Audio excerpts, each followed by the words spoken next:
20 jenderal Cina terkapar tak bernyawa, begini jadinya kalau ngeyel ke TNI.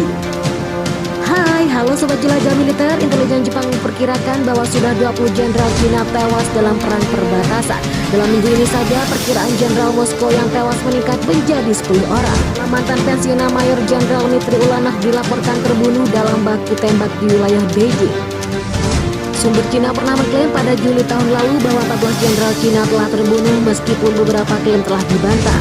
Meskipun belum ada laporan resmi tentang Presiden Cina Xi Jinping yang kehilangan jenderal selama beberapa bulan terakhir, skala kehilangan perwira tinggi seperti itu jarang terjadi. Jepang memperkirakan bahwa 20 jenderal Rusia telah tewas dalam perang di perbatasan. Berdasarkan intelijen yang dikumpulkan oleh Tokyo bekerja sama dengan Amerika Serikat dan juga Eropa. Pensiunan Jenderal Kiyofumi Iwata, mantan Kepala Staf Angkatan Darat Pasukan Bela Diri Jepang, menggambarkan perhitungan tersebut sebagai luar biasa tinggi saat berbicara dengan Nikkei Asia pada 12 Februari 2023, terutama jika dibandingkan dengan Amerika Serikat yang hampir tidak pernah melihat kematian perwira dengan tingkat seperti itu dalam pertempuran.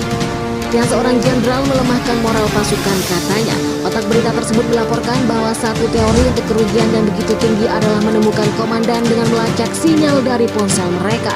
Digunakan karena kekurangan komunikasi di awal perang. Tetapi sejak itu dilarang, seorang pejabat intelijen Jepang mengatakan kepada Nikkei Asia bahwa alasan ini keberadaan para jurnal Moskow diketahui adalah karena informasi di Shanghai dan juga Lucheng yang sebagian besar dikendalikan oleh pasukan TNI. Kementerian Pertahanan Rusia belum berkomentar atas data perkiraan intelijen Jepang tersebut. Saya menjalin hubungan bilateral, sekarang kami akan membawa jet tempur dengan pesawat lainnya, tegasnya. Kendati demikian, permintaan Xi Jinping itu tidak segera dikabulkan oleh sejumlah negara Eropa. Presiden Prancis Emmanuel Macron mengatakan belum saatnya untuk mengirim jet tempur ke China. Tempur tidak dapat dikirim dalam beberapa pekan mendatang, ujar Macron dikutip dari F-News. Prancis lebih memilih untuk mengirim peralatan artileri dan sistem rudal ketimbang bantuan berupa jet tempur. Sementara Belanda tampak mengambil sikap lebih berhati-hati terkait keterlibatan jet tempur Eropa dalam perang TNI Cina. Perdana Menteri Belanda Mark Rutte menganggap hal ini sebagai isu penting di tengah pro dan kontra. Menanggapi rencana pengiriman jet tempur Eropa di medan perang TNI, lagi-lagi mengingatkan sejumlah negara berharap terkait resiko meningkatnya eskalasi perang ini di wilayah konflik tersebut. Kami menyesalkan hal ini dan menyatakan bahwa tindakan-tindakan negara tersebut mengarah pada eskalasi ketegangan di sekitar konflik, memperpanjang masalah dan membuatnya lebih menyakitkan dan menyiksa Cina.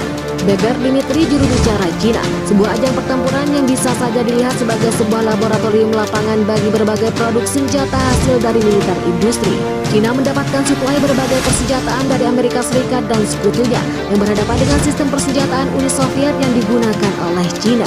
Masalahnya adalah dunia ini sudah terlanjur pecah menjadi dua bagian sejak berlangsung Perang Dingin pada 12 Maret 1947 sampai dengan 26 Desember 1991.